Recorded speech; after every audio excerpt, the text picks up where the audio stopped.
Hello, Paul here from EMD Automotive. This is the actual Audi Q7 that I done the actual water pump and cleaned the actual dry belt and used the lubrication with the 303 on the dry belt so it lasts longer. So you can see the belt's not dry.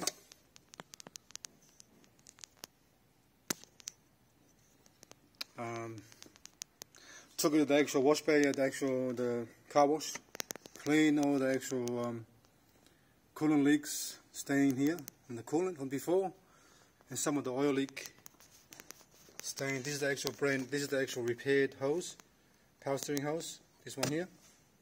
So degreased the whole engine in the back on this side here, underneath there. See there? That's the AC compressor. Before you can't see it was covered in oil, but now it's better than before. You can't get everything out, but you can probably get like 90% of the oil out of the actual from the car. So now I just finished cleaning the under tray. I'll show you how dirty it is. I've got an oil leak here on this one here, the Range Rover V8. Got to sort it out as well. And this is the under tray.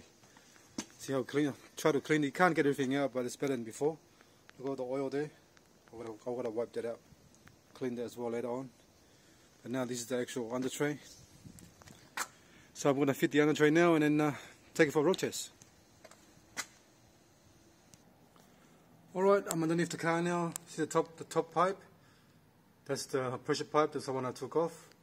The bottom one I didn't touch it, just the top one. Let's have a look where it goes. So see oil leaks from the actual timing chain cover. The intermediate cover in the middle between the gearbox and engine. As you can see, that's the one that was repaired. Goes into there, the orange color there, and goes to the top of the car. Here. A few oil leaks underneath the car to be sorted, but this is underneath the car as well. So if you look underneath, this part here was all covered in green oil, which is power steering oil. Cleaned it all down. Had the car running on the hose for about an hour, nearly an hour, and I still didn't see any drop from the top. Here's underneath the car, looking from underneath, it's all clean. Not even a drop from the top. Alright, if you've got a Q7 or Porsche Diesel, Volkswagen, get that pipe looked at because it's a common problem. They leak because they're right next to the exhaust and it's too hot.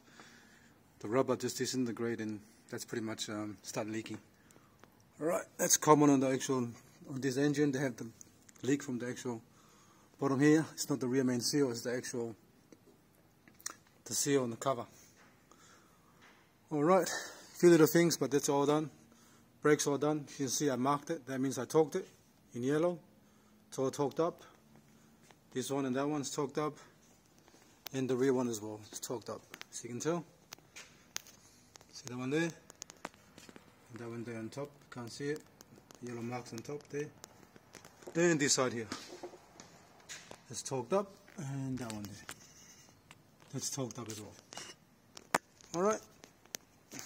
Under tray is going to go on now. Just double check the sump seal. No leak. It's fine. Make sure you always double check that before you put the under tray on. Sometimes they leak. So make sure you torque that up to 30. I do it to 35 Newton meters. 30 is not tight enough, but the book says 30, but I do it up to 35. Okay, all good now. If you can see there, you can see a little bit of the hose there, that one there. Goes to the top, the orange hose. That's the one I took off for repair. Alright, I couldn't find where the screws and bolts are for the under tray, so I'm going to use my own bolts and screws. Because I think the customer maybe took it off before. I'm not sure anyways, but it doesn't matter, I've got heaps here. Alright, thanks for watching and please subscribe.